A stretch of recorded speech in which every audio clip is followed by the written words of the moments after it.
everybody, Tom Vasel here as we take a look at a couple more shelves in the Dice Tower library. On rack 25, we're taking a look at shelves C and D. We're taking a look at two shelves today because they are so big. First of all, we have Mythic Battles. You'll notice I have Mythic Battles Pantheon, Pandoric's box, and Deluxe Storage box because there's just a bunch of giant monsters. This is kind of a two-player romp where monsters are fighting each other and you roll tons of dice. There's not much more to it than that. There's a little bit of card play, but it's fun. I enjoy it, especially if you just want to see big, giant Greek monsters fight each other. Here we have Descent 3rd edition. Descent Legends of the Dark. Now, this is one I'm not as keen on. As I think it's okay, but I know a lot of people do like it. There's an app. You really do need the app to play this game, and you can see there's a lot here. And it's also box 1. Will box 2 come out? We'll have to wait and see. Adventure Tactics is an amazing, amazing game, folks. This is essentially Final Fantasy Tactics, the game. You're using decks. It's like a deck builder of sorts. In between each mission, you add more cards. You level up every time. So much fun leveling up in so many different ways to level up. Dark Ages. Now, this got a ton of praise last year when this came out, and I haven't seen anyone talk about it since. I feel there's a lot of flaws in the game.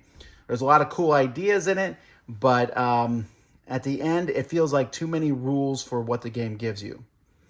Rise and Fall of Anvalor. This is a game from WizKids, which, I don't know. I haven't played this one. Maybe I should get around to it sometime. A Warhammer Euro game. And The Great Wall, which really is a great game. This is about defending the Great Wall of China with amazing production, fantastic stuff from Awakened Realms. Really love this game. Certainly worth checking out. Then we move down here to the next shelf here, Mind Management, a one versus all style game with really unique mechanisms based on the graphic novel.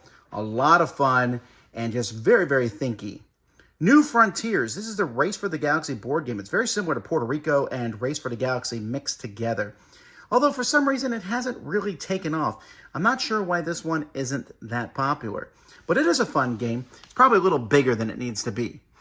Above that, you see Magic the Gathering Commander decks. I just have a bunch of Commander decks in there. You come to the Dice Tower events and you want to play a little bit of Magic. We have just a bunch of Magic the Gathering Commander decks in there. And people do get these out and play them. Now we have two games that may or may not stay in the library. On the bottom, you see Axis and Allies, Spring 1941. A very expensive version of Axis and Allies. Probably the biggest one, I think, of all of them. A huge version. Starts in 1941.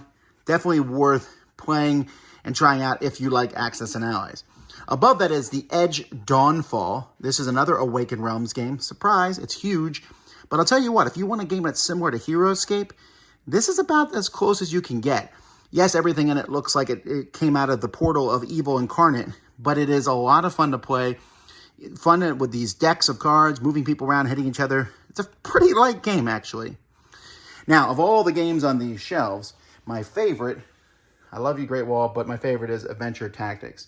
A fantastic game that me and my family have enjoyed playing together a lot. What's your favorite game on these shelves? Let me know. Until next time, I'm Tom Vasel, and you've been watching another Shelves Review on the Dice Tower.